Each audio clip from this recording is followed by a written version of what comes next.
Life, culture and current events from a biblical perspective. 2020 with Neil Johnson on Vision. Life, culture and current events from a biblical perspective. 2020 on Vision. From time to time, we become aware of some particular needs that develop from circumstances often beyond our control.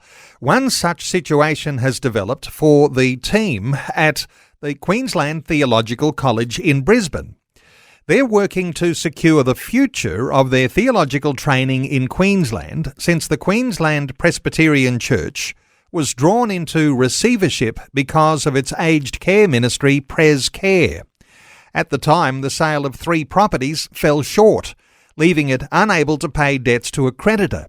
It's a matter that's still before the courts. But as a result of this, the building used by the Queensland Theological College, which was originally paid for by the denomination, is to be sold to pay some of the costs of the receivership.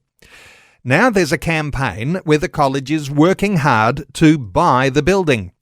Gary Miller is principal at the Queensland Theological College in Spring Hill in Brisbane, has been since 2012. He's also co-founder and head of the Gospel Coalition Australia.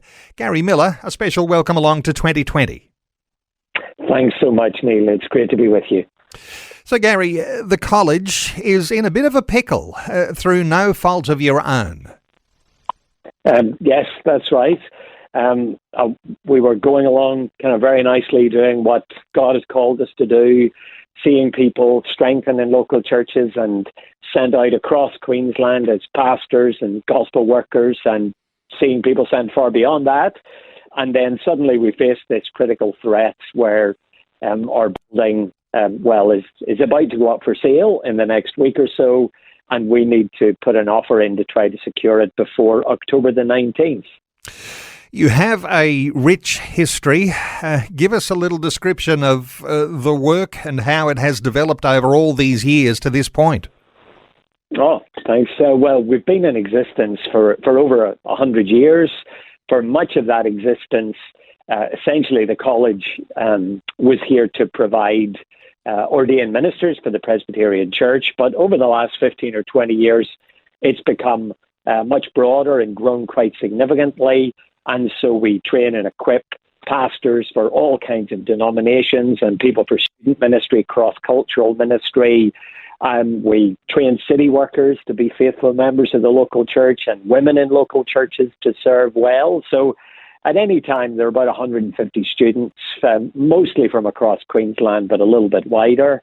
And so we thank God that scattered across the state are countless churches whose pastors, whose staff, whose key members trained here with us. And we just long to see that continue because, as you know, the gospel need across the whole of the state, I mean, not just Brisbane, but the southeast and regional Queensland, it doesn't seem to be getting any less.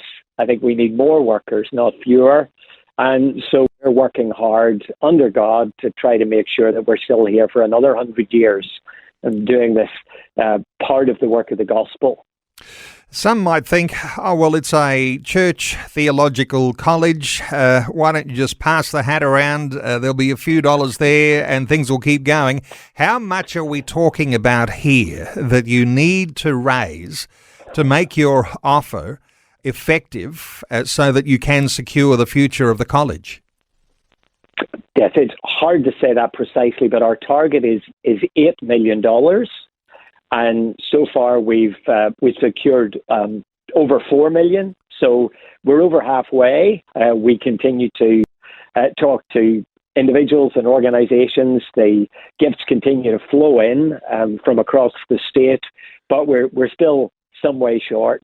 And ideally, we need to be in a position within the next month to go in and talk to the receivers and to begin negotiations in earnest to try to secure our home here. Does your borrowing capacity, if it comes down to that, is that affected by the receivership conditions that are on the Presbyterian Church in Queensland? Are you in some ways shackled by some of those things? That's a great question. We actually have had to set up a separate company limited guarantee to ensure that the fundraising is quarantined, and so that there are some hindrances, but we've with the receiver's knowledge, we've been able to get around that, and we're raising the money specifically to buy the building with another entity. No doubt Presbyterians are fairly anxious and wanting to see this succeed so you can continue your good work. I mean, 100 years history, you don't want that to be falling off the edge, do you? Is there a wider sympathy around different denominations? Have there been friends across denominations who have been interested in joining you in this challenge to buy the building?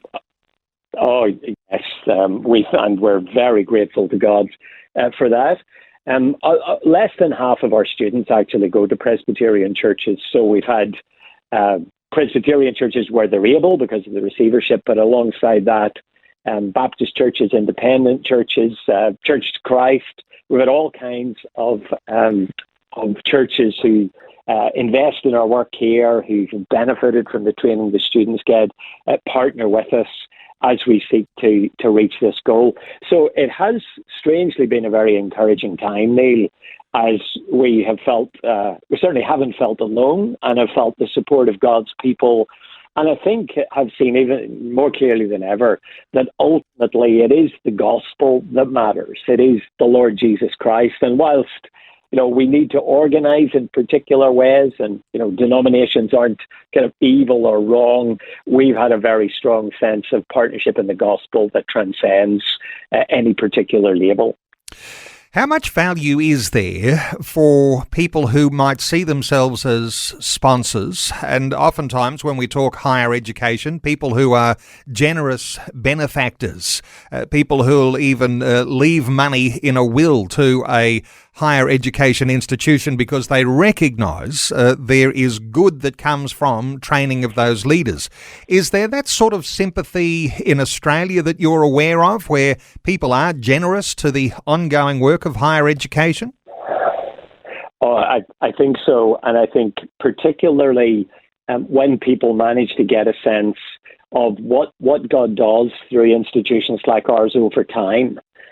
If you look at any particular moment, I mean, ours is a long-term work, and the fruit isn't necessarily born visibly within the college, but when one gets to stand back and see churches all over the place and student ministry and work amongst young people and teenagers and frontline evangelism and churches being planted around the world, which flow in a sense from the training that people have received here and in their local church context.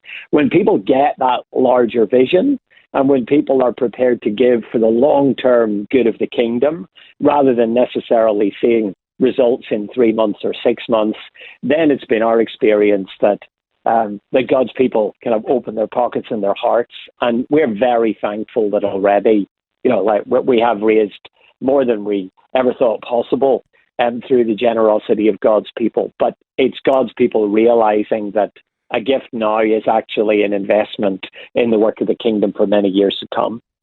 Worst case scenario, Gary, you don't raise enough funds.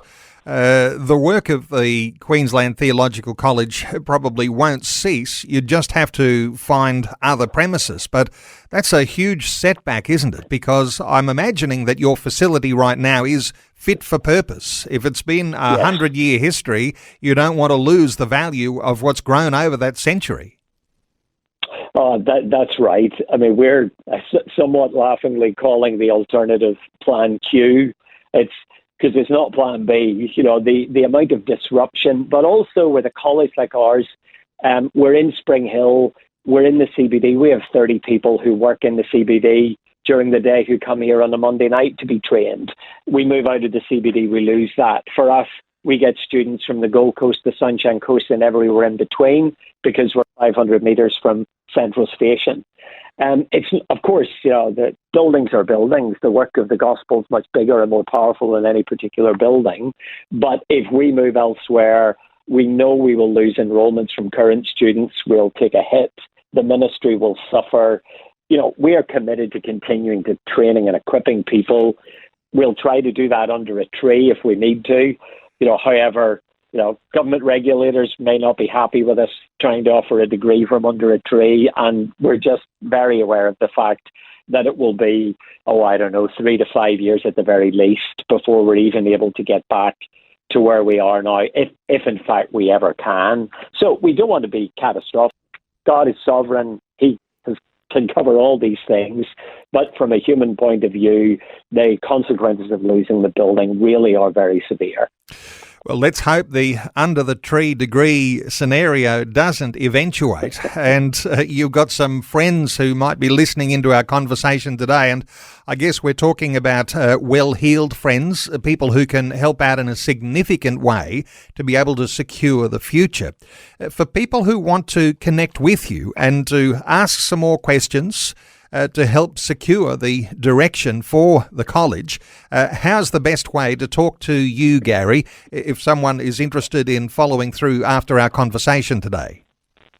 The simplest thing is to go to our website, Queensland Theological College, www.qtc.edu.au, and it's very obvious where to go after that.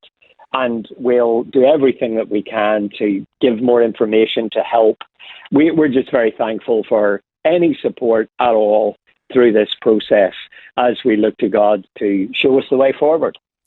Well, any support at all, whether it be little or large, Gary Miller will be very pleased to hear from you. That website is qtc.edu.au. QTC stands for Queensland Theological College. qtc.edu.au,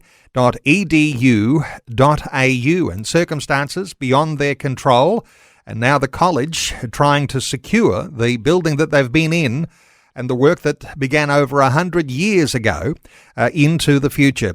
Gary Miller, the principal at QTC. Gary, thank you so much for sharing those thoughts with us today on 2020. Thanks so much, Neil. Thanks for taking time to listen to this audio on demand from Vision Christian Media. To find out more about us, go to vision.org.au. Thanks for taking time to listen to this audio on demand from Vision Christian Media. To find out more about us, go to vision.org.au.